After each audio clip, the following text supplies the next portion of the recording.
जिस पल का सभी को इंतजार था, फाइनली अब वो तारीख सामने आ चुकी है। फेजेस वाइज इलेक्शन होंगे। उत्तर प्रदेश को लेकर भी अपडेट आपको कर दें कुंदन, जहां पर अपडेट सामने आ चुका है। जो पहली सीट है, अगर हम पहले फेज में देखें उत्तर प्रदेश के अंदर, तो यहां पर पहले फेज में 8 सीटों पर मतदान होने वाले हैं। दूसरे में भी 8 सीटों पर ही मतदान होंगे। कुंदन, आगे का अपडेट आप दर्शकों को बताएं। तीसरे फेज में, तीसरा फेज जो है उत्तर प्रदेश में चुनाव को, उसमें 10 सीटों पर वोटिंग कराई जाएगी। फोर्थ फेज में 13 और फिफ्थ फेज में अभी तक जो जानकारी है उसके मुताबिक 14 सीटों पर वोटिंग कराई जाएगी। तो अभी तक का यह आंकड़ा है। 2 और फेज की जानकारी अभी बिल्कुल आकांक्षा। बिल्कुल, देखिए इससे अगला जो फेज है उसमें बताया जा रहा है 14 ही जगहों पर दूसरे, ये हम आपको बता रहे हैं छठे फेज में। छठे फेज की बात करें तो 14 जगहों पर छठे फेज में और 13 जगहों पर होंगे सातवें फेज में। तो उत्तर प्रदेश के अंदर का अपडेट ये है। सातों फेजेस को लेकर अपडेट हम आपको कर रहे हैं, मैप वाइज आपको बता रहे हैं। जो फर्स्ट फेज है उसमें 8 जगहों पर होंगे। 80 की 80 सीटों को लेकर हम आपको अपडेट कर रहे हैं।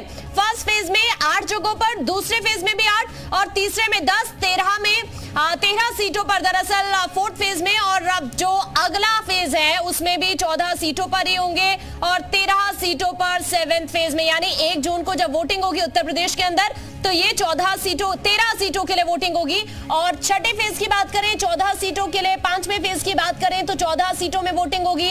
और अगर चौथे फेज की बात करें तो 13 सीटों पर वोटिंग होगी। अगर हम बात करें देखिए थर्ड फेज को लेकर, तो 10 सीटों पर, 8 सीटों पर हम आपको बता दें कि फर्स्ट और सेकेंड फेज में वोटिंग होने वाली है। इन 8 सीटों पर फर्स्ट और सेकंड फेज का हम आपको अपडेट कर रहे हैं कि 8 सीटों पर फर्स्ट और सेकंड फेज में।